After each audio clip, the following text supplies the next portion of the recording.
बंदी छोड़ सतगुरु रामपाल जी परमेश्वर जी की जय हो।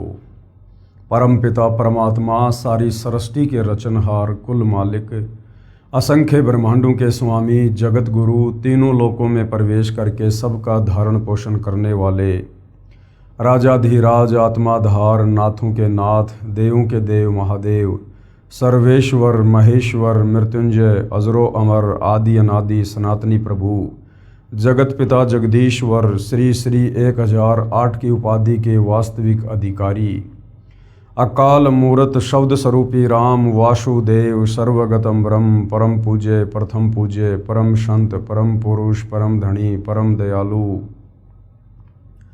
सत्य कबीर हक्का कबीर अल्लाहु अकबर बाखबर अल्लाह ताला जगत के तारणहार जगत के मुक्तिदाता जगत के जगन्नाथ हारे के सहारे हिंदुओं के राम मुसलमानों के अल्लाह सिखों के वाहिगुरु ईसाइयों के मसीह दया के सागर दयानिधि करुणा के सागर करुणानिधि स्वयंभू परिभू संकट मोचन कष्टहरण मंगल करण दुख भंजन अविगत कबीर निर्विकार निर्विषम परमात्मा अलय अलेख सतगुरु आदि अनादि सतगुरु असली मर्यादा पुरुषोत्तम असली राम असली कृष्ण असली घनश्याम असली मुरारी राजाओं के राजा महाराजाओं के महाराजा शहंशाहों के शहंशाह सम्राटों के सम्राट भगवानों के भगवान अल्लाहों के अल्लाह प्रभुओं के प्रभु मसीहाओं के मसीह सच्चे वाहिगुरु बाबाओं के बाबा पीरों के पीर सेठों के सेठ जगत सेठ सावड़सा सेठ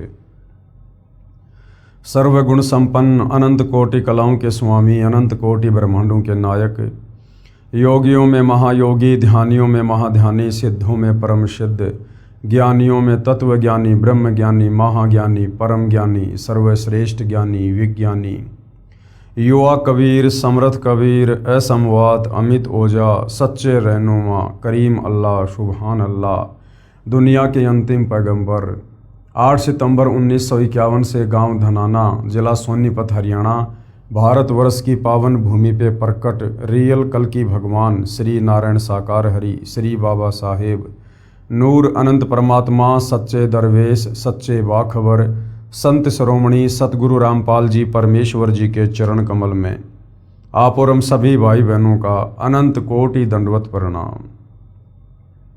सत्साई भाई और बहनों, बहुत बड़ी दया बहुत बड़ी मेहर पूज्य गुरुदेव भगवान की परमेश्वर रामपाल जी की जिनके शुभ आशीर्वाद से विशेष आशीर्वाद से उन्हीं के सत्संगों का संग्रह पवित्र आध्यात्मिक पुस्तक कबीर बड़ा या कृष्ण इस पर वीडियो बनाने की श्रृंखला जारी है। इसी श्रृंखला में आज हमारा ये 14वें नंबर का वीडियो है और इस पवित्र पुस्तक कबीर बड़ा या कृष्ण इसके प्रत्येक वीडियो से हमें भक्ति मार्ग के विषय में अध्यात्म के विषय में वो सब कुछ जानने और समझने को उपलब्ध हो रहा है जिसकी तलाश हम आत्माओं को युगों युगों से थी सदियों से थी, किंतु तत्व ज्ञान के अभाव में हमारे नादान धर्मगुरु एकमात्र संस्कृत भाषा के विद्वान होने के चलते हमें इन धर्मशास्त्रों का सार निकाल कर नहीं दे पाए कि वास्तव में एक पूर्ण परमात्मा कौन है, किस पूर्ण परमात्मा की भक्ति करनी चाहिए, उसकी पूजा विधि क्या है, जिस कारण से सदियों से शास्त्र विरुद्ध साधना करने के चलते हमारे पूर्वज भी प्रेत योनियों को प्राप्त हुए और वर्तमान में हमारे नादान धर्मगुरु वही शास्त्र विरुद्ध साधना करवाकर हमें भी उन्हीं के पास उन प्रेत योनियों में भेजने की पूरी तैयारी कर रहे थे। भला हुआ पूज्य गुरुदेव सतगुरु रामपाल जी का जिन्होंने सर्वधर्मों के सर्वधर्म शास्त्रों का सार निकालकर सत्संगों के माध्यम से पवित्र पुस्तकों के माध्यम से परमात्मा चाहने वाली आत्माओं के समक्ष सार्वजनिक कर दिया। अब भाई और बहनों, जिन्होंने वास्तव में परमात्मा चाहिए पूर्ण मोक्ष चाहिए उन आत्माओं के लिए तो किसी भी प्रकार का कोई भी संशय कोई भी शंका भक्ति मार्ग की सतगुरु रामपाल जी ने नहीं छोड़ी है। यदि आप ध्यान से YouTube पर उनके सत्संग सुनेंगे, टीवी चैनल पर सुनेंगे या उनके कर कमलों द्वारा लिखित पुस्तकों को पढ़ेंगे तो सर्व धर्मशास्त्रों से सर्व प्रमाण देखकर आप जी दांतों तले उंगली दबाएंगे कि अध्यात्म का जो खजाना हमारे धर्म ग्रंथों में छुपा हुआ था वो आज तक हमें हमारे धर्म गुरु नहीं बता पाए। अब सतगुरु रामपाल जी ने पूरे विश्व के मानव समाज पर रजा की है, दया की है। तो बुद्धिमान व्यक्ति उनकी रजा का भरपूर फायदा भी उठाएगा। अन्यथा ये मनुष्य जन्म जो केवल परमेश्वर प्राप्ति के लिए मिलता है, 184 योनियां भोगने के बाद मिलता है, शास्त्र विरुद्ध साधना करके हम इसको फिर से यूं ही बर्बाद करके चले जाएंगे और योगों योगों इस काल के कोलू में पिसते रहेंगे, असहनीय पीड़ा भोगते रहेंगे। तो भाइयों और बहनों, पवित्र पुस्तक कबीर बड़ा या कृष्ण, इस पर हमारा जो टॉपिक चल रहा है वो है जनता की अदालत। और जनता की अदालत के ऊपर ये जितने भी वीडियो बन रहे हैं, वीडियो नंबर 5 से जनता की अदालत में मामला चला था। किस बात को लेकर कि हु इज सुप्रीम गॉड, सर्वशक्तिमान एक परमात्मा कौन है, कबीर बड़ा या कृष्ण। 5 नंबर वीडियो से शुरू हुआ था और आज हमारा ये 14वें नंबर का वीडियो है और आगे भी इस विषय पर वीडियो बनेंगे।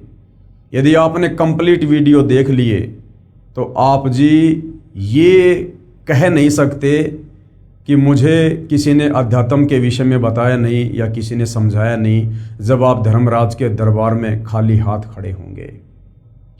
तो आज जनता की अदालत में हमारा जो विषय है वो वही है कि कबीर बड़ा या कृष्ण। और एक तरफ जनता की अदालत में श्री कृष्ण उर्फ विष्णु जी के वकील बनकर सर्व हिंदू धर्म गुरु खड़े हैं, तो दूसरी तरफ कबीर जी के वकील के रूप में सतगुरु रामपाल जी खड़े हैं। और जनता जो जो सवाल अध्यात्म के विषय में करती जा रही है, सतगुरु रामपाल जी उनकी प्रत्येक शंका का समाधान, उनके प्रत्येक सवाल का जवाब शास्त्र प्रमाणित तरीके से पेश कर रहे हैं। अभी तक जनता की बहुत सारी शंकाओं का समाधान हो चुका है। आगे जनता की अदालत में जनता ने कुछ और प्रश्न सतगुरु रामपाल जी के समक्ष अध्यात्म को जानने के विषय में प्रस्तुत किए हैं और किस प्रकार से सतगुरु रामपाल जी उनका शास्त्र प्रमाणित जवाब दे रहे हैं। तो पवित्र पुस्तक कबीर बड़ा या कृष्ण, जनता का अगला सवाल है, क्या क्षर पुरुष यानी जो नाशवान है, जो जन्म और मरण में है, जिसको ब्रह्म भी कहते हैं, जिसको काल कहते हैं, जिसने गीता का ज्ञान श्री कृष्ण जी में प्रेतवत प्रवेश करके दिया था, ब्रह्मा विष्णु महेश का पिता, दुर्गा का पति, ये क्षर पुरुष ब्रह्म। तो जनता कह रही है, क्या क्षर पुरुष अर्थात ब्रह्म की पूजा भक्ति करनी चाहिए या नहीं। उत्तर दे रहे हैं कबीर जी के वकील सतगुरु रामपाल जी, यदि पूर्ण मोक्ष चाहते हो तो गीता अध्याय 15 श्लोक 4 में बताया है कि तत्व ज्ञान प्राप्ति के पश्चात परमेश्वर के उस परम पद की खोज करनी चाहिए जहां जाने के पश्चात साधक लौटकर फिर कभी संसार में जन्म नहीं लेता। यदि पूर्ण मोक्ष चाहते हो, यदि पूर्ण मोक्ष चाहते हो, पूर्ण मोक्ष क्या होता है? जहां जाने के बाद जन्म और मरण का चक्र सदा सदा के लिए समाप्त हो जाए, जहां जाने के बाद ये जीव आत्मा फिर कभी लौटकर इस काल के गंदे 21 ब्रह्मांड में आकर गधा कुत्ता सुअर ना बने, नरक ना भोगे, तपतशिला का कष्ट ना भोगे, जहां जाने के बाद इस आत्मा को किसी भी वस्तु का कोई अभाव ना हो, जहां जाने के बाद हमें 5 तत्व का नहीं बल्कि 1 तत्व का नूरी शरीर प्राप्त हो, जिस शरीर में ना कोई रोग है, ना कोई शोक है, ना बुढ़ापा है, ना बीमारी है, ना कोई टेंशन है, उसको कहते हैं पूर्ण मोक्ष। यानी परम पद प्राप्त करने के बाद, सतलोक प्राप्त करने के बाद हम ये कह सकते हैं कि अब हम पूर्णतया मुक्त हैं। तो यदि पूर्ण मोक्ष चाहते हो तो गीता अध्याय 15 श्लोक 4 में बताया गया है क्या कि तत्व ज्ञान प्राप्ति के पश्चात। अब ये तत्व ज्ञान की प्राप्ति कैसे होगी? ये गीता अध्याय 4 श्लोक नंबर 34 में गीता ज्ञानदाता ब्रह्म ने बताया कि किसी तत्वदर्शी संत की खोज कर। वो तत्वदर्शी संत तुझे कंप्लीट वे ऑफ वर्शिप बताएगा, पूर्ण परमात्मा की भक्ति विधि बताएगा। गीता अध्याय 17 श्लोक 23 में जो 3 मंत्र हैं ओम तत्सत, उनका तुझे कंप्लीट भेद बताएगा और वही अधिकारी गुरु होगा दीक्षा देने का। उस तत्वदर्शी संत की खोज कर, फिर उसके बताए अनुसार भक्ति कर और आजीवन मर्यादा में रहेगा तो तेरा पूर्ण मोक्ष होगा। तो भाइयों और बहनों, ज्ञान होना कोई बड़ी बात नहीं है। ज्ञान होने के बाद यदि हमारा समाधान नहीं हुआ, यदि हमें वो मूल वस्तु प्राप्त नहीं हुई तो फिर हमारा ज्ञान लेना भी व्यर्थ हो जाता है। तो आज ज्ञान भी है और आज समाधान भी है। समाधान यानी आज वो तत्वदर्शी संत धरती पर साक्षात प्रकट है सतगुरु रामपाल जी के नाम से। जो इस काल ब्रह्म ने अर्जुन को सलाह दी थी कि किसी तत्वदर्शी संत की खोज कर, अर्जुन तो नहीं कर पाया, उसका दुर्भाग्य। लेकिन आज इस पृथ्वी पर प्रत्येक मानव शरीरधारी स्त्री या पुरुष का परम सौभाग्य कि आज वह तत्वदर्शी संत जो गीता अध्याय 4 श्लोक 34 में वर्णित है, आज वो धरती पर सतगुरु रामपाल जी के नाम से प्रकट है। आज यदि हम जरा सा बुद्धि विवेक का इस्तेमाल करें, उनके सत्संगों को ध्यान से सुने और उनसे उपदेश लेकर मर्यादा में रहकर भक्ति करें तो निश्चित ही हम परम गति को प्राप्त हो सकते हैं। गीता अध्याय 15 श्लोक 4 में बताया है कि तत्व ज्ञान की प्राप्ति के पश्चात परमेश्वर के उस परम पद की खोज करनी चाहिए जहां जाने के बाद साधक यानी भगत लौटकर फिर कभी संसार में जन्म नहीं लेता, इस काल के गंदे संसार में जन्म नहीं लेता। तो क्षर पुरुष यानी जो ब्रह्म है, जो काल है, जो संसार रूपी वृक्ष की डार है, इसकी पूजा भक्ति नहीं करनी चाहिए, क्योंकि इस ब्रह्म की भक्ति से, ओम नाम की भक्ति से, इसके ब्रह्मलोक में जाने से हम पूर्णतया मुक्त नहीं हो पाएंगे। इसके ब्रह्मलोक में जाने के पश्चात भी हम जन्म और मरण में ही रहेंगे।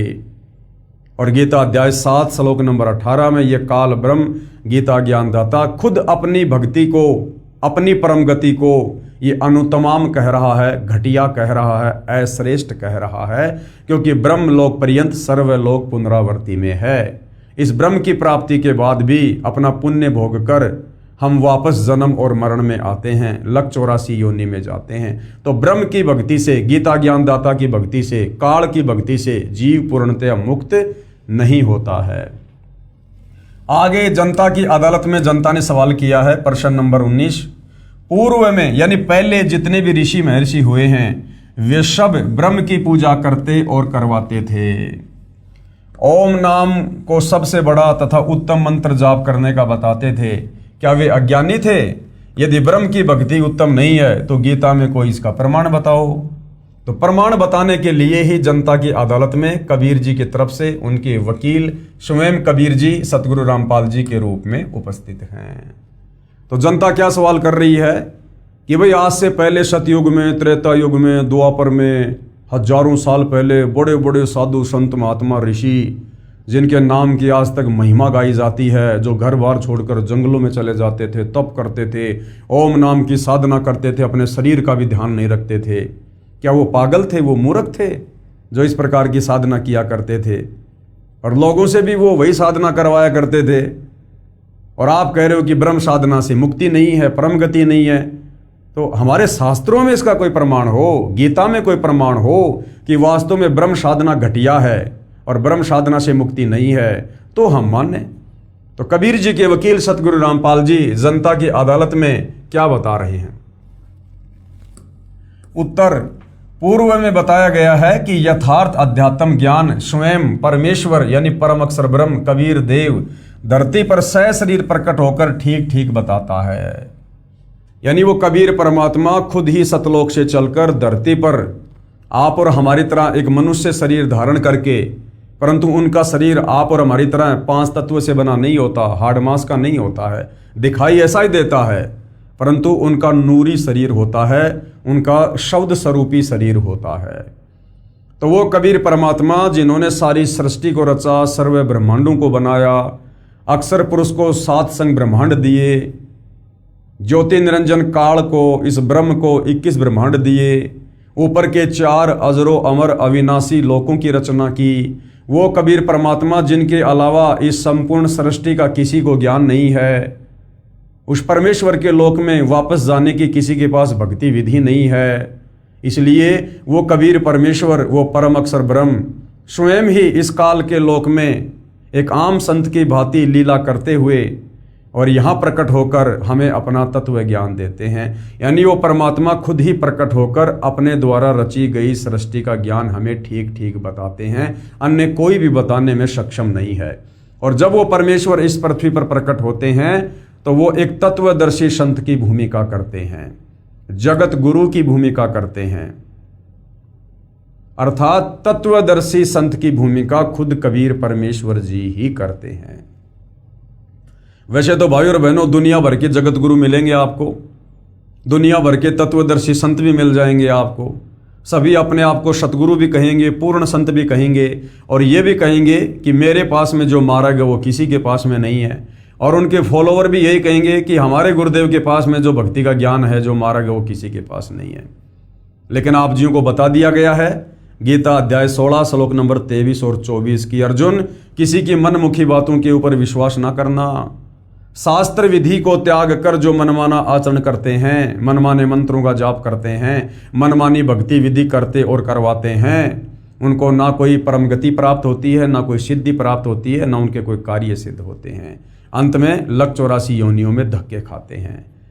तो वास्तव में यदि आज इस पृथ्वी पर कोई जगत गुरु है, कोई तत्वदर्शी संत है, तो सतगुरु रामपाल जी हैं, जिन्होंने ना केवल हिंदू धर्म ग्रंथों का सार निकाल कर दिया, अपितु विश्व के सर्व धर्मों का निचोड़ निकाल कर दे दिया, जो ज्ञान उन धर्मों के, उन भाषाओं के ज्ञाता मुल्ला मौलवी पोप पादरी पाठी और ये पंडित ब्राह्मण विद्वान आचार्य शंकराचार्य भी निकाल कर नहीं दे पाए। तो जगत गुरु वर्तमान में पूरी पृथ्वी पर एक समय में एक ही होता है, और वे आज सतगुरु रामपाल जी हैं। पहले बताया गया है कि यथार्थ आध्यात्मिक ज्ञान स्वयं परमेश्वर यानी परम अक्षर ब्रह्म धरती पर सशरीर प्रकट होकर, क्योंकि परम अक्षर ब्रह्म कबीर परमात्मा किसी माँ के गर्भ से जन्म लेकर यहाँ पर लीला नहीं करते हैं। वो परमेश्वर, उनका शरीर शुक्रम अकायम ऐसनावीरम कबीर मनीषी, किसी भी प्रकार के शुक्राणु से उनका शरीर नहीं बनता है। वो स्वयंभू है, स्वयं प्रकट होने वाला है, वो परिभू है, सबसे पहले प्रकट होने वाला परमात्मा है। ना सतगुरु जननी जने जाके माना बाप, पिंड ब्रह्मण से रहित है ना वा तीनों ताप। तो वो कबीर परमात्मा जब यहाँ सतगुरु की भूमिका करता है, तत्वदर्शी संत की भूमिका करता है, तो वो किसी माँ के गर्भ से जन्म लेकर अपना ज्ञान प्रचार नहीं करता है।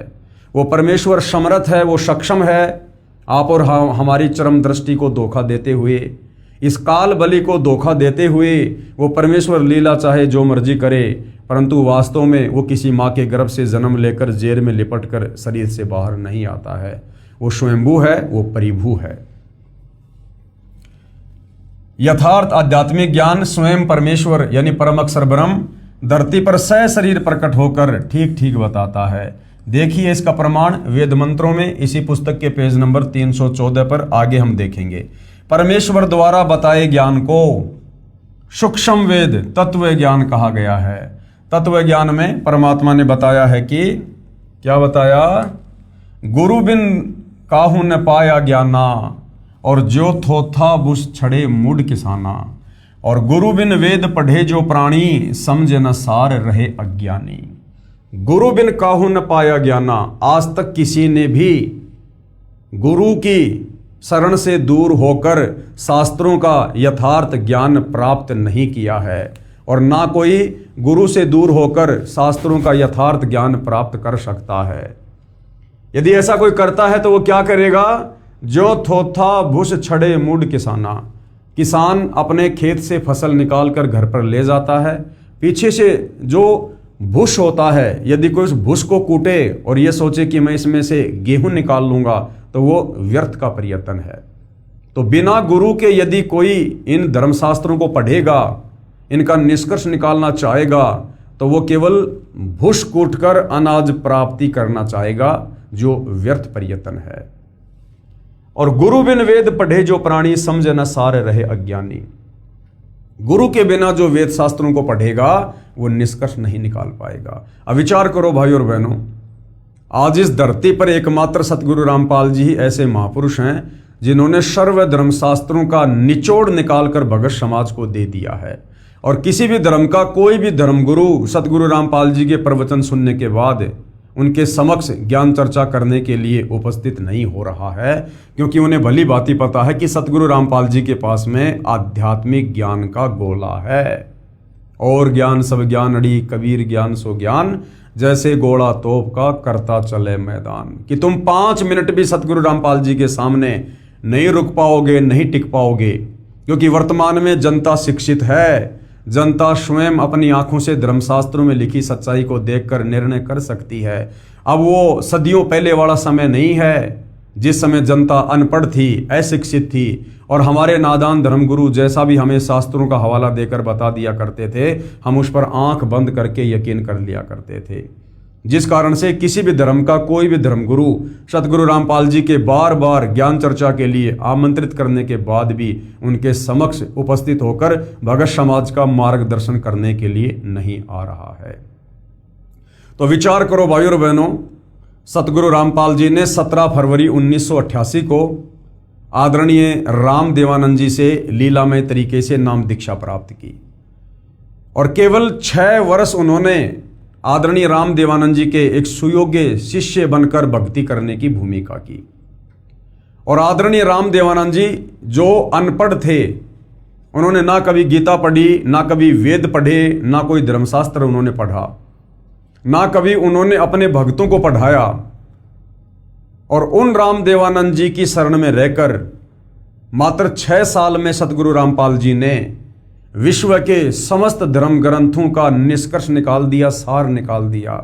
जो गलतियां मुसलमान धर्म के मुल्ला मौलवियों ने, स्कॉलर ने, अनुवादकर्ताओं ने पवित्र कुरान शरीफ में, कुरान मजीद में, तौरात में, ज़बूर में, इंजिल में की हुई हैं, जो गलतियां हिंदू धर्म के आचार्यों ने, शंकराचार्यों ने, गीता अनुवादकों ने वेदों के अनुवाद करते समय, गीता का अनुवाद करते समय, पुराणों का अनुवाद करते समय की हुई हैं, वो तमाम गलतियां सतगुरु रामपाल जी ने सार्वजनिक भी कर दी और उन गलतियों को ठीक भी कर दिया।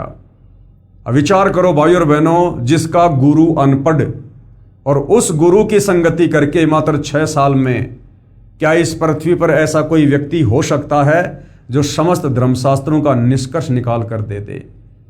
और आदरणीय गरीबदास जी का 5वां वेद सूक्ष्म वेद सदग्रंथ साहिब, उसमें विश्व की सभी भाषाओं के शब्दों का समावेश है, और उस सदग्रंथ साहिब का खुलासा सन 1994 से सन 2000 तक सतगुरु रामपाल जी ने किया। क्या यह किसी व्यक्ति के द्वारा करना संभव है? बिल्कुल भी नहीं है। इसलिए जैसा कि वेदों में लिखा है, परमेश्वर की महिमा में लिखा है कि वो परमात्मा अपने ज्ञान का प्रचार प्रसार करने के लिए, अपने ज्ञान का संदेशवाहक बनकर, अपने ज्ञान का दूत बनकर स्वयं ही सतलोक से चलकर इस पृथ्वी पर सशरीर प्रकट होता है और एक तत्वदर्शी संत की भूमिका करके प्रचार प्रसार करता है। तो निसंदेह वर्तमान में धरती पर स्वयं कबीर परमेश्वर सतगुरु रामपाल जी के रूप में प्रकट हैं, जिन्होंने आज न केवल हिंदू समाज में परमात्मा चाहने वाली आत्माओं के लिए, अपितु सर्व धर्मों में परमात्मा चाहने वाली आत्माओं के लिए उन धर्मों के धर्म ग्रंथों का निष्कर्ष निकालकर अनेकों पुस्तकें बना दी हैं। इस पुस्तक के अलावा आप जी एक पुस्तक है हिंदू साहिबान नहीं समझे गीता वेद पुराण, आप इसको पढ़ सकते हैं, ये प्रमाणित पुस्तक है। मुसलमान नहीं समझे ज्ञान कुरान, आप इस पुस्तक को पढ़ सकते हैं, ये मुसलमान धर्म की पवित्र 4 उन कतेबों के ज्ञान से प्रमाणित है। इसके साथ ही सिख धर्म के गुरु ग्रंथ साहिब का और ईसाइयों की बाइबल का सतगुरु रामपाल जी ने सार निकाल कर दे रखा है। तो ये किसी व्यक्ति विशेष की या किसी इंसान विशेष की बस की बात नहीं है।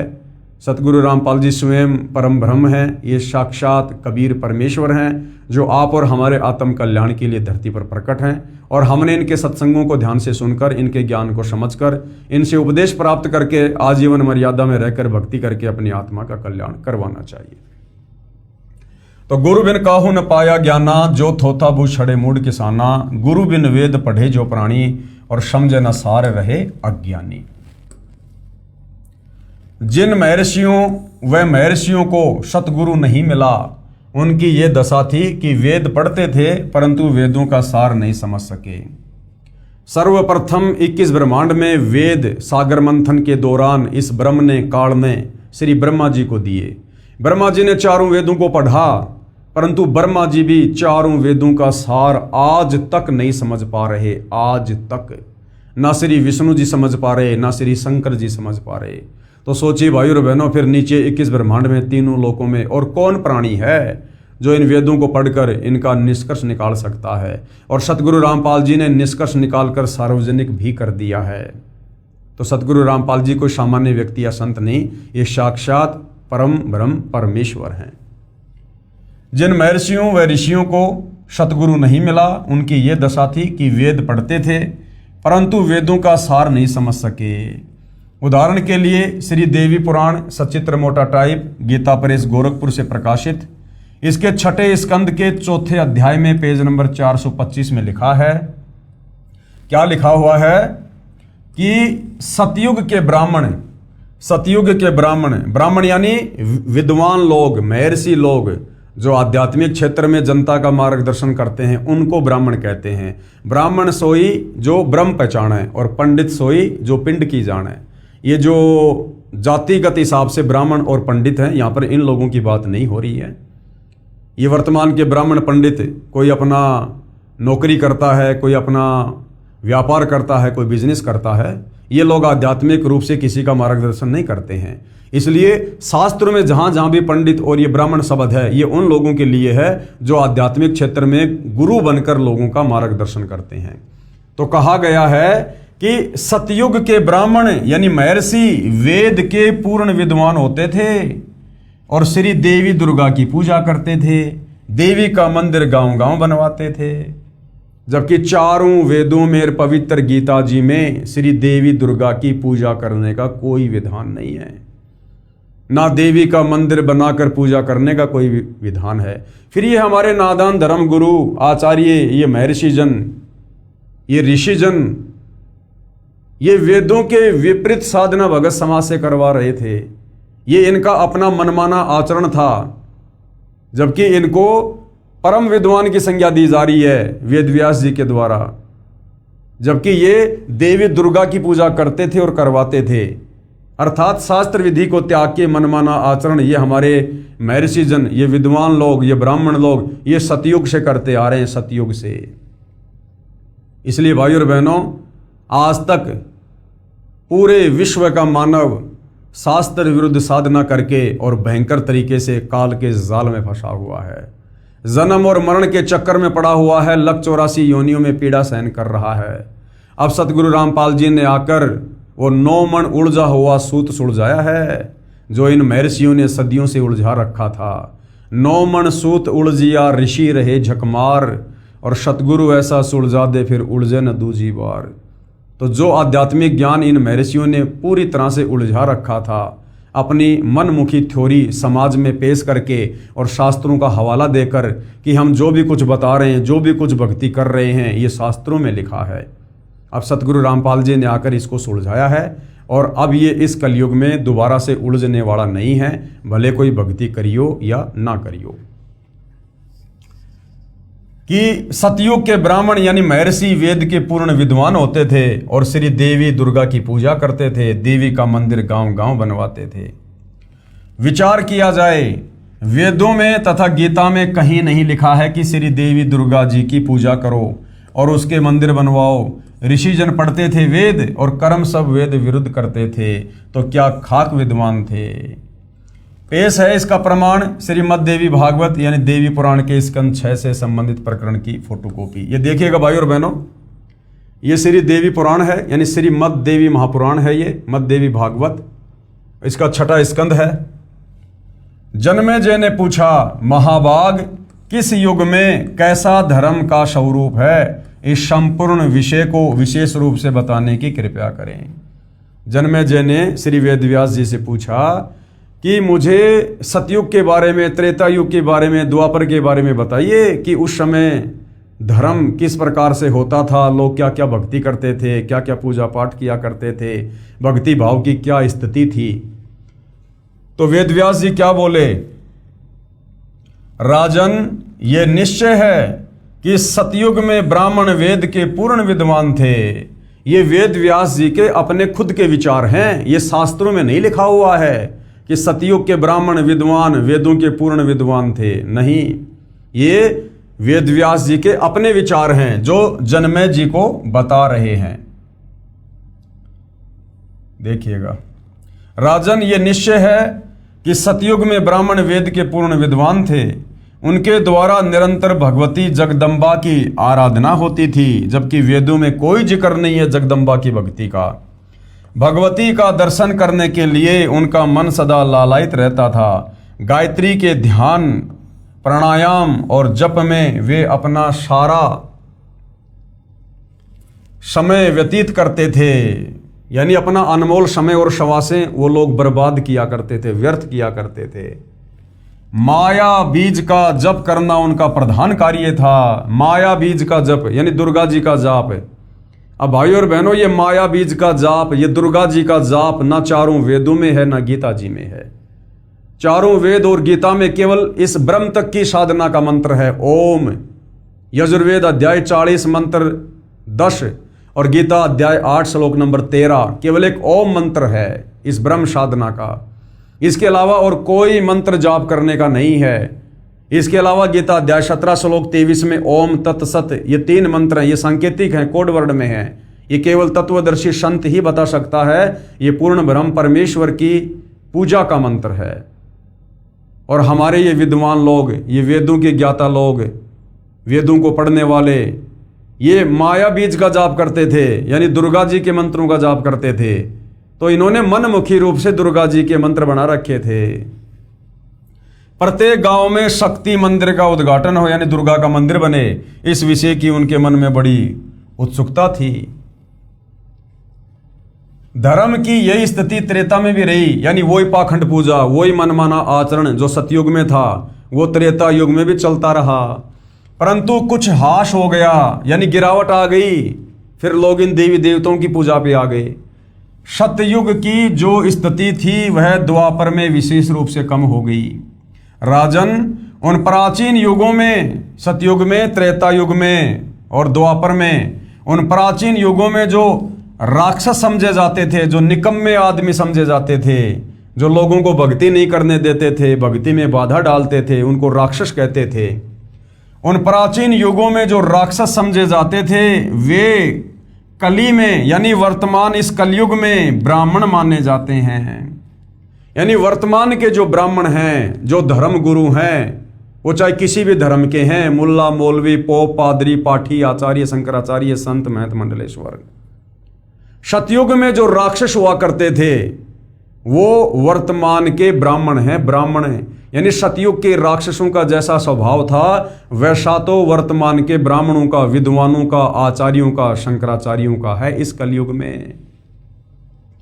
राजन, उन प्राचीन युगों में जो राक्षस समझे जाते थे वे कली में, यानी इस कलयुग में ब्राह्मण माने जाते हैं। क्योंकि अब के ब्राह्मण यानी वर्तमान के जो धर्मगुरु हैं वो पाखंड करने में तत्पर रहते हैं। दूसरों को ठगना, झूठ बोलना और वैदिक धर्म कर्मों से अलग रहना कलयुगी ब्राह्मणों का स्वाभाविक गुण बन गया है। वे कभी वेद नहीं पढ़ते। वैदिक धर्म कर्मों से अलग रहना यानी वेदों में वास्तव में जो पूजा पाठ है, जो भक्ति विधि है, जो कर्म है, जो धार्मिक अनुष्ठान है, वो ना करवा के मनमुखी रूप से करवा रहे हैं। और उन प्राचीन युगों में, सतयुग में, त्रेता युग में, द्वापर में जो राक्षस समझे जाते थे वो तो वर्तमान के धर्मगुरु हैं। वर्तमान के धर्मगुरु यानी उन राक्षसों जैसा स्वभाव तो वर्तमान के आचार्यों का, शंकराचार्यों का, धर्मगुरुओं का है। ये श्री वेदव्यास जी कह रहे हैं। वेदव्यास जी तो आपकी आंखों के सामने है भाइयों और बहनों। आज से पहले इन धर्मशास्त्रों का वास्तविक ज्ञान किसी के भी पास नहीं था। सब केवल उवा बाई ही बका करते थे। सब के सब शास्त्र विरुद्ध साधना पर आरूढ़ थे। विचार करें, श्रीमद् भगवत गीता चारों वेदों का सारांश है। आप जी गीता जी को तो जानते ही हो, पढ़ते भी होंगे। क्या गीता में कहीं लिखा है कि श्री देवी की पूजा करो, यानी श्री दुर्गा की पूजा करो? गीता में कहीं लिखा हुआ है? इसी प्रकार चारों वेदों में कहीं नहीं लिखा है कि दुर्गा यानी श्री देवी की पूजा करो और उसके मंदिर बनवाओ। तो क्या समझा वेदों को उन महर्षियों ने? जनता की अदालत में जनता ने सवाल किया था कि प्राचीन युगों से हमारे बड़े बड़े विद्वान, साधु, संत, महात्मा, महर्षि जन ये ब्रह्म साधना करते हुए आ रहे थे और लोगों से भी करवा रहे थे। फिर आप कैसे कह सकते हो कि ब्रह्म साधना से मुक्ति नहीं हो सकती? तो आप जी की आंखों के सामने है। श्रीमद् देवी भागवत महापुराण यानी देवी पुराण के 6 स्कंद में क्लियर कर दिया गया है कि सतयुग के ब्राह्मणों को यानी विद्वानों को भी, महर्षियों को भी शास्त्रों का ज्ञान नहीं था, वेदों का ज्ञान नहीं था। वो भी धर्म कर्म से बहुत दूर बैठे हुए थे और मनमाना आचरण कर और करवा रहे थे। तो क्या खाक विद्वान थे सतयुग के महर्षि? सतयुग के महर्षि भाइयों और बहनों, अब जाकर हमें ये क्लियर हुआ है, ये रोशनी हुई है इस तत्व ज्ञान की टोरस से कि हम जिनको बड़े बड़े परम विद्वान, बड़े बड़े महर्षि और आचार्य शंकराचार्य समझा करते थे, वो तो भक्ति और भगवान की ABCD के पास भी नहीं थे, ABCD के पास भी। उन्हीं महर्षियों का मनमाना विधान है, ओम नाम सबसे बड़ा अर्थात उत्तम है, जो कहते थे कि ब्रह्म पूजा भक्ति सर्वश्रेष्ठ है। जो ब्रह्म की पूजा इष्ट देव मानकर करते थे वे अज्ञानी थे। उनकी ब्रह्म साधना अनुत्तम गति देने वाली है, यानी उससे भी मोक्ष नहीं है।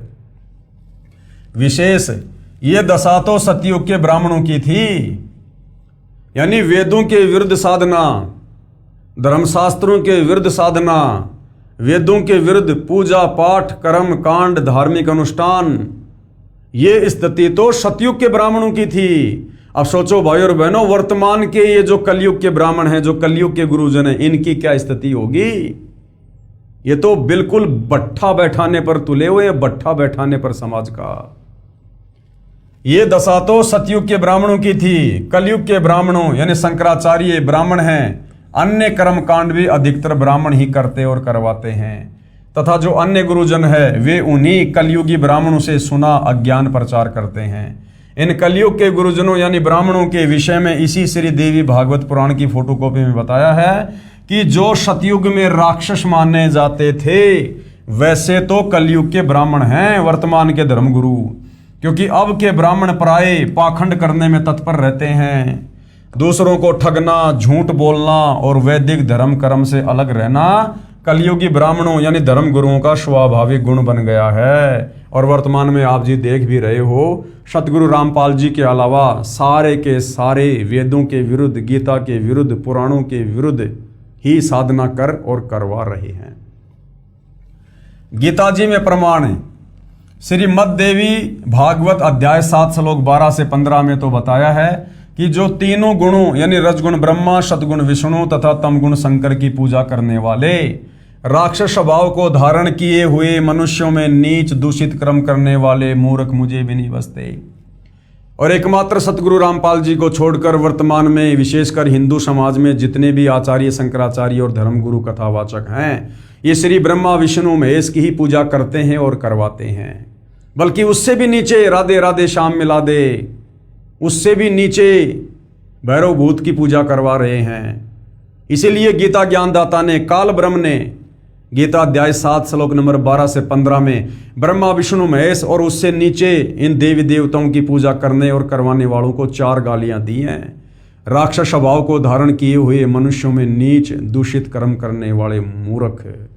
और वही बात श्री देवी भागवत महापुराण में 6 स्कंद में कही गई है कि राजन, सतयुग में जो राक्षस समझे जाते थे वो तो कलयुग के ब्राह्मण हैं, ब्राह्मण हैं। तो भाई और बहनों, वर्तमान में शास्त्र अनुकूल भक्ति साधना सतगुरु रामपाल जी के अलावा इस पृथ्वी पर आपको कहीं भी देखने को नहीं मिलेगी। यही गीता ज्ञानदाता ने कहा है। फिर गीता अध्याय 7 के श्लोक 16 से 18 में गीता ज्ञानदाता ब्रह्म ने कहा है कि मेरी भक्ति 4 प्रकार से करते हैं। सबसे पहले कौन करते हैं? अर्थार्थी, आरत, जिज्ञासु तथा ज्ञानी, यानी 4 प्रकार के लोग मुझ ब्रह्म की भक्ति करते हैं। फिर कहा है कि मुझे ज्ञानी अच्छा लगता है और ज्ञानी को मैं अच्छा लगता हूं। गीता अध्याय 7 श्लोक 18 इस श्लोक में गीता ज्ञानदाता ने कहा है कि ये ज्ञानी आत्मा है तो उदार यानी अच्छी, परंतु ये मेरी अनुत्तम गति अर्थात घटिया गति में आश्रित है। गीता अध्याय 7 श्लोक 18 गीता ज्ञानदाता काल ब्रह्म ज्योति निरंजन खुद अपनी भक्ति को ओम नाम की साधना को भी अनुतमाम कह रहा है, अश्रेष्ठ कह रहा है। क्यों? क्योंकि ब्रह्म लोक जाने के बाद भी साधक पूर्णतया मुक्त नहीं हो पाता है, वापस जन्म और मरण में आता है। इसलिए खुद ये गीता ज्ञानदाता अपनी भक्ति को अनुत्तम कह रहा है। इस श्लोक गीता अध्याय 7 श्लोक 18 में गीता ज्ञानदाता ब्रह्म यानी काल स्वयं स्वीकार कर रहा है कि मेरी भक्ति से होने वाली गति अनुत्तम यानी अश्रेष्ठ है, घटिया है। उसके बाद गीता ज्ञानदाता ने अध्याय 7 श्लोक 19 में कहा है, बहुनाम जन्मानाम अंतते ज्ञानवान मान परपदते और वासुदेव सर्वम इति स महात्मा सुदुर्लभ है। क्या कहा है? अनुवाद, गीता ज्ञानदाता ब्रह्म ने कहा है कि मेरी भक्ति बहुत बहुत जन्मों के अंत में कोई ज्ञानी आत्मा करता है, अन्यथा अन्य देवी देवताओं व भूत पितरों की भक्ति में जीवन नाश करते रहते हैं। गीता ज्ञानदाता ने अपनी भक्ति से होने वाले लाभ अर्थात गति को भी गीता अध्याय 7 श्लोक 18 में अनुत्तम यानी घटिया बता दिया है। इसलिए गीता अध्याय 7 श्लोक 19 में कहा है कि ये बताने वाला महात्मा बड़ी मुश्किल से मिलता है कि वासुदेव ही सब कुछ है। वासुदेव यानी परम अक्षर ब्रह्म कबीर भगवान। वासुदेव यानी जिसका सारी सृष्टि में वास है, जिसका आधिपत्य पूरी सृष्टि पर है, जो सबका स्वामी है, उसको कहते हैं वासुदेव। कि ये बताने वाला महात्मा मुश्किल से मिलता है कि वासुदेव ही सब कुछ है, यानी वो तत्वदर्शी संतो बड़ी मुश्किल से मिलता है जो ये बताएगा कि वो परम अक्षर ब्रह्म कबीर देव ही पूजा के योग्य है और यही सबका सृजनहार है, यही पापनाशक है, पूर्ण मोक्षदायक है और यही पूजा के योग्य है। यही वासुदेव ही कुल का मालिक अर्थात परम अक्षर ब्रह्म है। केवल इसी की भक्ति करो, अन्य की नहीं। गीता ज्ञानदाता अपनी भक्ति को तो गीता अध्याय 7 श्लोक नंबर 18 में घटिया बता रहा है और जस्ट अगले श्लोक में गीता अध्याय 7 श्लोक 19 में कह रहा है कि मुझ काल ब्रह्म की भक्ति ओम नाम के साथ में युगों युगों के बाद बहुनाम जन्मानाम अंतते ज्ञानवान माम परपदते, यानी मुझ काल ब्रह्म की ओम नाम की साधना भी बहुत बहुत जन्मों के अंत में कोई एकाध ही आत्मा करती है। और जो ये बता दे कि वासुदेव ही सब कुछ है, वासुदेव सर्वम इति स महात्मा सुदुर्लभ है, यानी वासुदेव यानी कबीर परमात्मा ही सब कुछ है, सारी सृष्टि का मालिक है, कुल का मालिक है, सबको रचने वाला है और वही पूजा के योग्य है। ये बताने वाला महात्मा तो बड़ा दुर्लभ है, यानी वो तत्वदर्शी संत तो बहुत दुर्लभ है। और आज भाई और बहनों वो तत्वदर्शी संत बड़ा सुलभ है, फ्री में मिल रहा है, फ्री में। अरे मार्केट से नमक की थैली लेने जाओ तो वो भी 15-20 रुपए की मिलेगी। और वो तत्वदर्शी संत, ऋषि संत महात्मा ज्ञानी सतयुग त्रेता द्वापर में हजारों लाखों साल की उम्र हुआ करती थी, पूरा का पूरा जीवन उस परमात्मा की प्राप्ति में बिता दिया, उसकी छाया के दर्शन भी नहीं कर पाए और आज वो वासुदेव, वो कबीर परमात्मा तत्वदर्शी संत के रूप में धरती पर सहज में उपलब्ध है। तो भाई और बहनों, अगर जरा भी बुद्धि रखते हो तो सतगुरु रामपाल जी के सत्संग प्रवचन सुनना शुरू कर दो और अपनी आत्मा के कल्याण के लिए उनसे दीक्षा लेकर भक्ति शुरू कर दो। अन्यथा काल का षड्यंत्र बहुत भयंकर बताया है। युगों युगों दोबारा हमारा दाव नहीं लगेगा, मौका नहीं लगेगा। ये तत्वदर्शी संत खोजने से नहीं मिलता है, ये खुद आकर मिलता है, खुद। गीता ज्ञान दाता ने भी स्वयं कहा है कि हे अर्जुन, तू सर्वभाव से उस परमेश्वर की शरण में जा। गीता अध्याय 18 श्लोक 62 में खुद गीता ज्ञानदाता क्या कह रहा है? अपने से अन्य उस परम अक्षर ब्रह्म की शरण में जाने की सलाह अर्जुन को दे रहा है। हे अर्जुन, तू सर्वभाव से यानी और सारी पूजा छोड़कर उस परमेश्वर की शरण में जा। उस परमेश्वर की कृपा से ही तू परम शांति को तथा सनातन परम धाम यानी सतलोक को प्राप्त होगा, यानी तेरा पूर्ण मोक्ष होगा। यह गीता अध्याय 18 श्लोक 62 तथा 66 में प्रमाण है।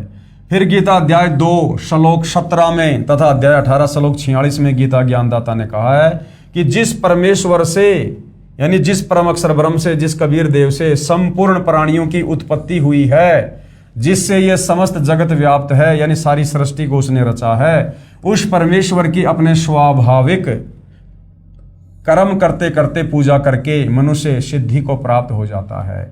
यानी तत्वदर्शी संत से उपदेश लेकर और जो भी जैसा अपना नेक नीति ईमानदारी से काम करता है, कोई मजदूरी, कोई किसानी, कोई नौकरी, वो काम करते करते मर्यादा में रहकर भक्ति करते हुए वो आत्मा मोक्ष प्राप्त कर सकती है, बशर्ते उसका गुरु तत्वदर्शी होना चाहिए। फिर गीता अध्याय 15 श्लोक 4 में कहा है कि तत्व ज्ञान को समझकर, यानी तत्वदर्शी संत के सत्संगों को समझकर, ज्ञान को आधार बनाकर उसके पश्चात परमेश्वर के उस परम पद की खोज करनी चाहिए, यानी सतलोक के लिए फिर भक्ति करनी चाहिए, जहां जाने के बाद साधक लौटकर संसार में नहीं आता, और जिस परमेश्वर से संसार रूपी वृक्ष की प्रवृत्ति विस्तार को प्राप्त हुई है। अर्थात जिस परमेश्वर ने सर्व की रचना की है उसी की पूजा करो। इससे सिद्ध हुआ कि उन ऋषियों को वेद का गूढ़ रहस्य समझ नहीं आया, वे अज्ञानी रहे। जनता की अदालत में जनता ने जो प्रश्न किया था कि सतयुग त्रेता द्वापर में हमारे बड़े बड़े विद्वान लोग, महर्षि जन लोग ब्रह्म साधना करते थे, तो क्या वो मुक्त नहीं हो पाए? क्या वो साधना गलत थी? तो सतगुरु रामपाल जी ने हिंदू धर्मशास्त्रों का हवाला देकर, पवित्र गीता जी का और श्री मद देवी भागवत पुराण का, यानी देवी पुराण का हवाला देकर बिल्कुल क्लियर कर दिया है कि उनको तो भक्ति मार्ग का कै ख ग का भी ज्ञान नहीं था। आगे प्रश्न किया है जनता ने, प्रश्न नंबर 20, गीता ज्ञान दाता ने यानी काल ब्रह्म ने अपनी गति को यानी अपनी भक्ति को अनुत्तम क्यों कहा है, घटिया क्यों कहा है? अपनी ओम नाम की साधना को भी इस काल में घटिया क्यों बताया?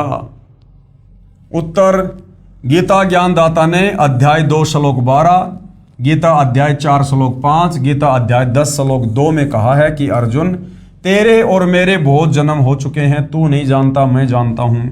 मेरी उत्पत्ति को ऋषि, महर्षि तथा देवता नहीं जानते। तू और मैं तथा ये राजा व सैनिक बहुत बार पहले भी जन्मे हैं, आगे भी जन्मेंगे। पाठक जन विचार करें, जब ब्रह्म कह रहा है यानी काल खुद कह रहा है कि मेरा भी जन्म मरण होता है, तो ब्रह्म के पुजारी को गीता अध्याय 15 श्लोक 4 वाली गति यानी मोक्ष प्राप्त नहीं हो सकती, यानी परम गति प्राप्त नहीं हो सकती। जब ये ब्रह्म खुद कह रहा है गीता अध्याय 2 श्लोक 12, 10 श्लोक 2, 4 श्लोक 5 और 9 में कि मेरा तो जन्म और मरण है, मैं भी जन्मता हूं और मरता हूं, तो भला फिर इस ब्रह्म की भक्ति करने से ब्रह्म के भगत का जन्म मरण का रोग कैसे समाप्त हो जाएगा? इसलिए ये खुद गीता अध्याय 7 श्लोक 18 में अपनी ब्रह्म भक्ति को भी अनुत्तम कह रहा है, घटिया कह रहा है, अश्रेष्ठ कह रहा है। जिसमें जन्म मरण सदा के लिए समाप्त हो जाता है, साधक कभी लौटकर संसार में नहीं आता, यानी जन्म मरण सदा के लिए समाप्त हो जाता है उस परम अक्षर ब्रह्म की साधना से। जब तक जन्म मरण है तब तक परम शांति नहीं हो सकती। इस काल के लोक में जन्म मरण अटल विधान है, तो जहां जन्म मरण है वहां पर परम शांति नहीं हो सकती। उसके लिए गीता ज्ञानदाता ने अपनी भक्ति से होने वाली गति को अनुत्तम घटिया कहा है। गीता अध्याय 18 श्लोक 62 में कहा है कि परम शांति के लिए उस परमेश्वर यानी परम अक्षर ब्रह्म की शरण में जा, यानी उस कबीर भगवान की शरण में जा, तत्वदर्शी संत से उपदेश लेकर। उसी की कृपा से ही तू परम शांति को तथा सनातन परम धाम को प्राप्त होगा, यानी सतलोक जाएगा। और गीता अध्याय 8 श्लोक 5 व 7 में गीता ज्ञानदाता ने कहा है कि मेरी भक्ति करेगा तो युद्ध भी करना पड़ेगा। जहां युद्ध है वहां शांति नहीं होती, परम शांति का घर दूर है। इसलिए गीता ज्ञानदाता ने अपनी गति को यानी अपनी भक्ति को ओम नाम के जाप से होने वाला लाभ अनुत्तम यानी घटिया बताया है। जनता की अदालत में अध्यात्म में रुचि लेती हुई जनता ने फिर और सवाल किया है। प्रश्न नंबर 21, आपने प्रश्न नंबर 13 के उत्तर में कहा है कि पूर्ण मोक्ष की प्राप्ति के लिए ब्रह्मा, विष्णु, शिव, गणेश तथा देवी और क्षर ब्रह्म व अक्षर ब्रह्म की साधना करनी पड़ती है। दूसरी ओर कह रहे हो कि ब्रह्मा, विष्णु, शिव अन्य देवता हैं, क्षर ब्रह्म भी पूजा भक्ति योग्य नहीं है, केवल परम अक्षर ब्रह्म की ही पूजा भक्ति करनी चाहिए। तो क्या उत्तर दिया है सतगुरु रामपाल जी ने? उत्तर, पहले तो ये स्पष्ट करता हूं कि पूजा तथा साधना में क्या अंतर है। पूजा और साधना में क्या अंतर है? जो ये कहा गया है ना कि पूर्ण मोक्ष प्राप्ति के लिए आपने ब्रह्मा, विष्णु, महेश की भी साधना करनी पड़ेगी, ब्रह्म की साधना भी करनी पड़ेगी, दुर्गा की साधना भी करनी पड़ेगी, और अक्षर पुरुष की साधना भी करनी पड़ेगी।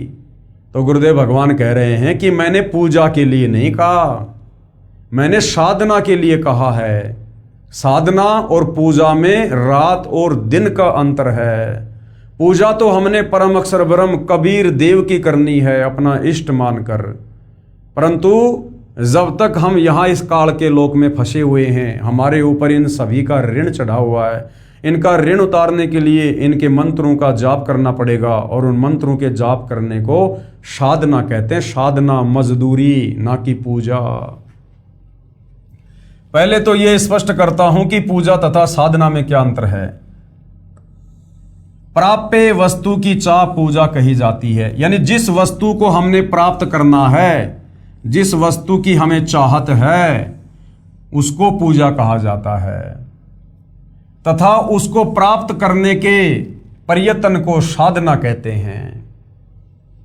हमें जो वस्तु प्राप्त करनी होती है वो हमारी पूजा है, और उसको प्राप्त करने के लिए हम जो प्रयत्न करेंगे उसको कहते हैं साधना मजदूरी।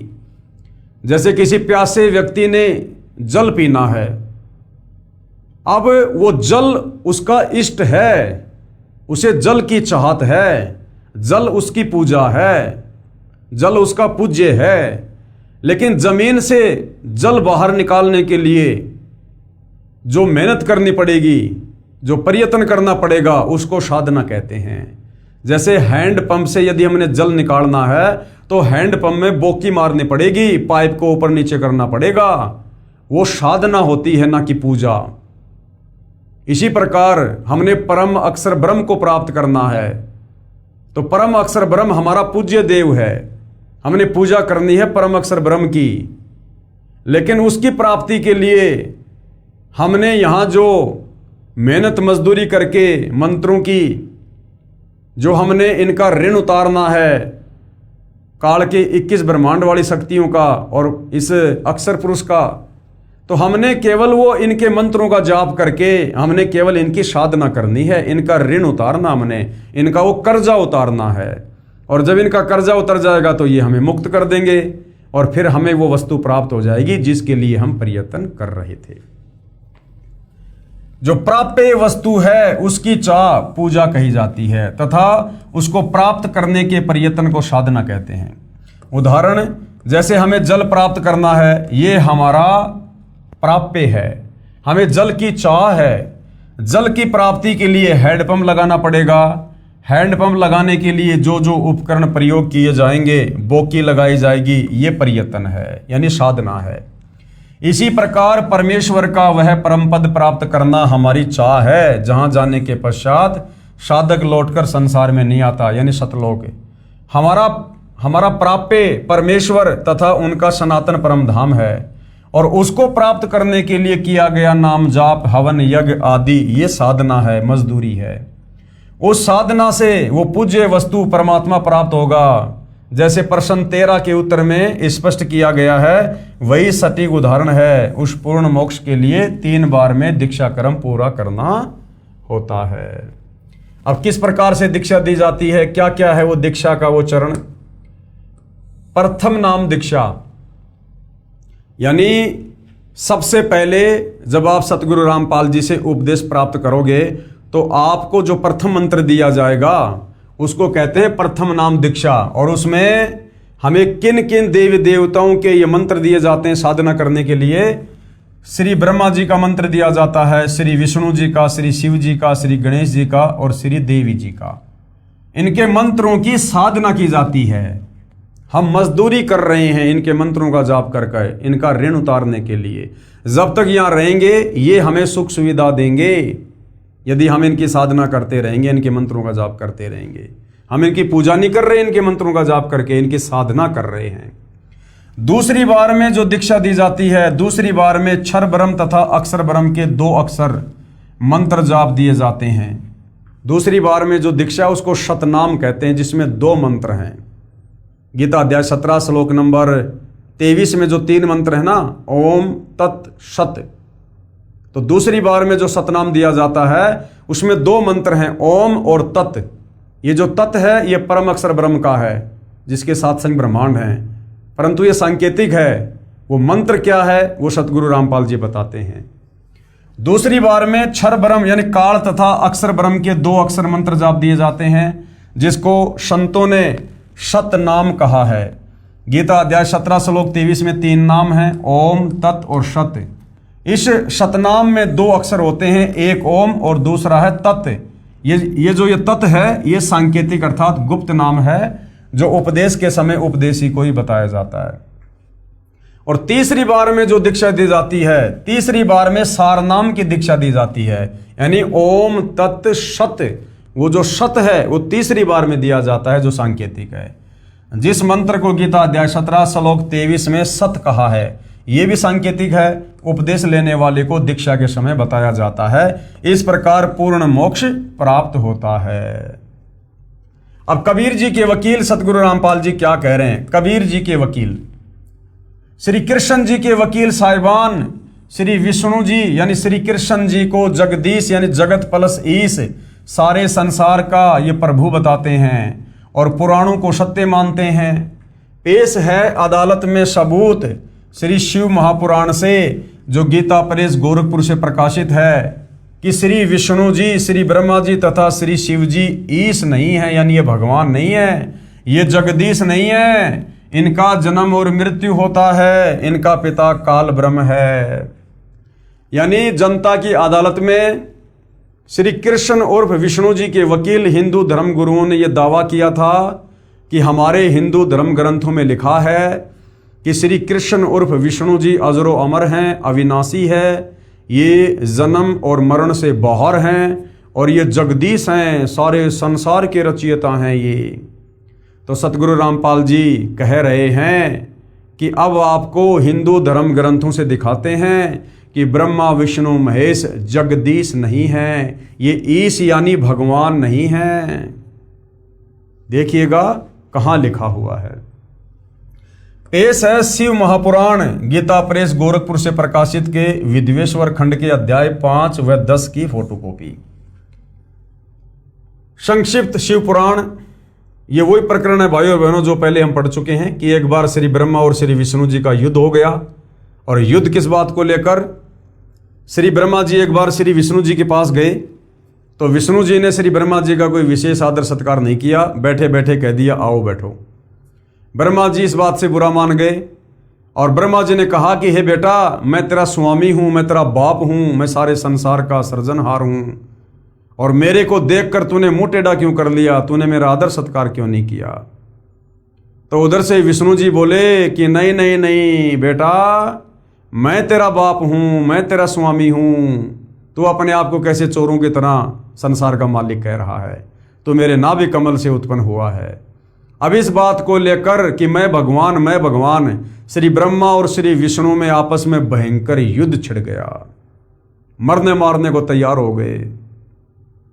उधर से इनके पिता काल ब्रह्म ज्योति निरंजन ने देखा कि अगर ये मेरे पुत्र आपस में इसी प्रकार से लड़ लड़ के मरेंगे तो सृष्टि रचना के कार्य को कौन संभालेगा? मेरे लिए जीवों की उत्पत्ति कौन करेगा? मेरे भोजन का क्या होगा? जो 1 लाख मानव शरीरधारी आत्माओं के सूक्ष्म शरीर से निकली वासना खाने का मुझे श्राप लगा हुआ है।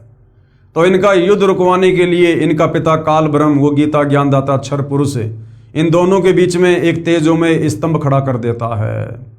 अब ये दोनों लड़ाई तो भूल जाते हैं और उस स्तंभ के और छोर का पता लगाने के लिए एक तो ऊपर चला जाता है, एक नीचे चला जाता है, और कहीं कोई और छोर नहीं मिलता है तो वापस आ जाते हैं।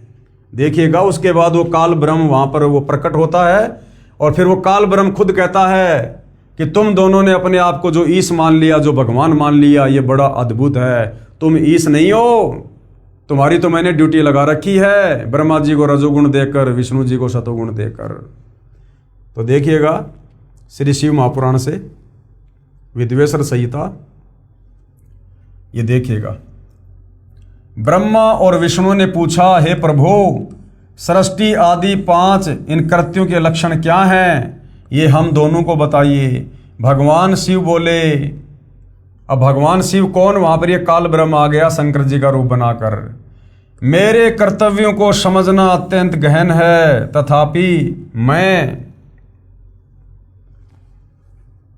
कृपा पूर्वक तुम्हें उनके विषय में बता रहा हूँ। ब्रह्मा और अच्युत, सृष्टि, पालन, संहार, तिरोभाव और अनुग्रह, ये 5 ही मेरे जगत संबंधी कार्य हैं जो नित्य सिद्ध हैं। संसार की रचना का जो आरंभ है उसी को सर्ग या सृष्टि कहते हैं। पुत्रो, शिव रूप में वो काल ब्रह्म क्या कह रहा है वहां प्रकट होकर ब्रह्मा और विष्णु को कि पुत्रो, यानी ये ब्रह्मा विष्णु महेश इस काल के पुत्र हैं। पुत्रो, तुम दोनों ने तपस्या करके प्रसन्न हुए मुझ परमेश्वर से सृष्टि और स्थिति नामक 2 ये कृत्य प्राप्त किए हैं। यानी ब्रह्मा जी को रजोगुण मिला है और विष्णु जी को शतोगुण। रजोगुण से ब्रह्मा जी जीवों की संतान उत्पत्ति करवाता है और विष्णु जी आपस में मोह ममता में बांध के रखता है। तो ये शिव रूप में काल कह रहा है कि ये दोनों के दोनों जो कार्य हैं ना, ये मैंने तुम्हारे को दिए हैं, ये दोनों तुम्हें बहुत प्रिय हैं। इसी प्रकार मेरी विभूति स्वरूप रुद्र यानी शंकर और महेश्वर में 2 अन्य उत्तम जो कृत्य संहार और तिरोभाव मुझसे प्राप्त किए हैं। और शंकर जी में जो तमोगुण है वो भी काल कह रहा है कि मैंने दिया है, परंतु अनुग्रह नामक जो कृत्य है दूसरा कोई नहीं पा सकता। रुद्र और महेश्वर अपने कर्म को भूले नहीं, इसलिए मैंने उनके लिए अपनी समानता प्रदान की। वे रूप, वेश, कृत्य, वाहन, आसन और आयुध आदि में समान ही हैं। मैंने पूर्व काल में अपने स्वरूप भूत मंत्र का उपदेश किया है जो ओंकार के रूप में प्रसिद्ध है। कह रहा कि मेरा ओम मंत्र है, ये काल ब्रह्म है। गीता अध्याय 8 श्लोक 13 में कह रहा है कि ओम इति एक अक्षर ब्रह्म व्यवर्ण माम अनुस्मरण। तो यहाँ पर ये क्या कह रहा है, जो ओंकार यानी ओम नाम ओम रूप में प्रसिद्ध है वह महामंगलकारी मंत्र है। सबसे पहले मेरे मुख से ओंकार ओम प्रकट हुआ जो मेरे स्वरूप का बोध कराने वाला है। यानी ओम कहो चाहे काल कहो एक ही बात है। ओंकार वाचक है और मैं वाच्य हूँ। यानी ओंकार तो है मंत्र और मैं हूँ उस मंत्र की प्राप्ति वाला वो भगवान है। ये मंत्र मेरा स्वरूप ही है। प्रतिदिन ओंकार का निरंतर सुमरण करने से मेरा ही सदा सुमरण होगा। यानी ओम नाम का जाप करने से काल ब्रह्म का सुमरण होगा। मेरे उत्तरवर्ती मुख से अकार का, पश्चिम मुख से उकार का, दक्षिण मुख से मकार का, पूर्ववर्ती मुख से बिंदु का तथा मध्यवर्ती मुख से नाद का प्रकट्य हुआ। इस प्रकार 5 अवयवों से युक्त ओंकार का विस्तार हुआ है। इन सभी अवयवों से एकीभूत होकर वह प्रणव ओम नामक एक अक्षर हो गया। यानी ओम नाम इस काल का है। पेश है और प्रमाण शिव महापुराण श्री वेंकटेश्वर प्रेस मुंबई से प्रकाशित, जिसमें संस्कृत यानी मूल पाठ भी लिखा है, साथ में हिंदी अनुवाद भी किया है कि विद्वेश्वर संहिता खंड के अध्याय 5 और 10 की फोटोकॉपी। ये हमने पहले भी पढ़ा था, अब फिर से हम इसको पढ़ेंगे, देखिएगा। हे योगेंद्र, मैं उस लिंगा विभर्विका लक्षण सुनना चाहता हूँ। नंदिकेश्वर बोले, हे वत्स सुनो, मैं तुम्हारी प्रीति से कहता हूँ। पूर्व काल में जो पहला जो कल्प था जो लोकों में विख्यात है, उस समय महात्मा ब्रह्मा और विष्णु का परस्पर युद्ध हुआ। यानी वही प्रकरण है कि एक समय ब्रह्मा और विष्णु जी का युद्ध हो गया और वो दोनों आपस में लड़ने झगड़ने लग गए। बीच में ये काल ब्रह्म एक तेजों में स्तंभ खड़ा कर देता है जिसका कहीं कोई और छोर नहीं मिला। दोनों ने लड़ाई झगड़ा करना बंद कर दिया और उसी समय इस काल ब्रह्म ने उस तेजों में स्तंभ को अपने लिंग रूप में यानी अपने उस प्राइवेट पार्ट में अपने गुप्तांग के रूप में चेंज कर दिया और खुद वहाँ पर ये श्री शंकर जी का रूप बनाकर आ गया। और उसके बाद कहा कि जो इस लिंग की पूजा करेगा ऐसा हो जाएगा वैसा हो जाएगा, तुम्हारे सारे कार्य पूरे हो जाएंगे। और तुम दोनों ने अपने आप को जो ईश मान लिया, क्योंकि दोनों ब्रह्मा विष्णु इसी बात को लेकर लड़ रहे थे, झगड़ रहे थे कि मैं तेरा बाप, मैं तेरा बाप, मैं जगत का पिता, मैं जगत का पिता। तो ये शिव रूप में काल कह रहा है कि तुमने अपने आप को जो ईश मान लिया, जो भगवान मान लिया, ये बड़ा अद्भुत हुआ। तुम दोनों ईश नहीं हो, उसी बात का यहाँ पर ये प्रमाण है। उस समय महात्मा ब्रह्मा और विष्णु का परस्पर युद्ध हुआ। अब इनको महात्मा कहा जा रहा है। अब भाई और बहनों, महात्माओं के लक्षण होते हैं क्या लड़ाई झगड़ा करना? उनके मान दूर करने को, यानी उनको जो अहंकार हो गया था कि मैं भगवान, उनके उस अहंकार को दूर करने के लिए उनके बीच में उन निष्कल परमात्मा ने स्तंभ रूप अपना स्वरूप दिखाया। तब जगत के हित की इच्छा से निर्गुण शिव ने उस तेजों में स्तंभ से अपने लिंग का रूप दिखाया। उसी दिन से लोकों में वह निष्कल शिव जी का लिंग विख्यात हुआ और सगुण रूप में बेर रूप की कल्पना की गई। देवताओं की वह बेर पूजा इच्छानुसार भोगों को देने वाली है, परंतु शिव का लिंग बेर भोग और मोक्ष दोनों का देने वाला है। यानी ये सारा का सारा वही वर्णन है जो पहले हम जी इसी पवित्र पुस्तक में देख चुके हैं, हम उसको पढ़ चुके हैं। तो कहने का मतलब है, जनता की अदालत में जो सवाल जनता ने किया था, क्या ब्रह्मा विष्णु महेश ये परमात्मा नहीं है, ये ईश नहीं है, तो सतगुरु रामपाल जी ने श्री शिव महापुराण के विद्वेश्वर संहिता से ये क्लियर करके दिखा दिया है कि ये दोनों ईश नहीं है, ये भगवान नहीं है। श्री कृष्ण जी के वकील, अब जनता की अदालत में श्री कृष्ण जी के वकील क्या कह रहे हैं, हम चारों वेदों ऋग्वेद, यजुर्वेद, सामवेद तथा अथर्ववेद, श्रीमद् भगवद गीता, 18 पुराणों, महाभारत ग्रंथ तथा श्रीमद् भगवत सुधा सागर को सत्य शास्त्र मानते हैं। इन्हीं सदग्रंथों को आधार मानकर ज्ञान बताते हैं तथा साधना बताते हैं। श्री कृष्ण उर्फ श्री विष्णु, श्री शिव जी, श्री देवी दुर्गा की पूजा करने को कहते हैं, श्राद्ध करना बताते हैं, देव पूजा करते हैं तथा करवाते हैं। तो कबीर जी के वकील सतगुरु रामपाल जी क्या कह रहे हैं? कबीर जी के वकील दास अदालत को बताना चाहता है कि श्रीमद् भगवद गीता अध्याय 16 श्लोक 23-24 में क्या कहा है। अध्याय 16 श्लोक 23 में क्या कहा गया है? जो पुरुष यानी जो व्यक्ति यानी साधक शास्त्र विधि को त्याग कर, यानी जो गीता और वेदों में लिखा हुआ है उसके विपरीत भक्ति करके, शास्त्र विधि को त्याग कर अपनी इच्छा से मनमाना आचरण करता है, जो शास्त्रों में वर्णित साधना नहीं, वह साधना शास्त्र विधि त्याग कर स्वेच्छा से आचरण करना कहा है, वह न तो सिद्धि को प्राप्त होता है और न ही परम गति को और न सुख को प्राप्त होता है। तो ये श्री कृष्ण जी के वकील जितने भी हिंदू धर्म गुरु हैं जो हवाला देते हैं हिंदू धर्म ग्रंथों का और साधना कर रहे हैं मनमुखी मनमाना आचरण शास्त्रों के विरुद्ध, जो गीता अध्याय 16 श्लोक 23 के अनुसार बिल्कुल मनमाना आचरण है। सबूत के लिए पढ़िए गीता अध्याय 16 श्लोक 23 की फोटोकॉपी। गीता अध्याय 16 श्लोक 23 में क्या कहा गया है?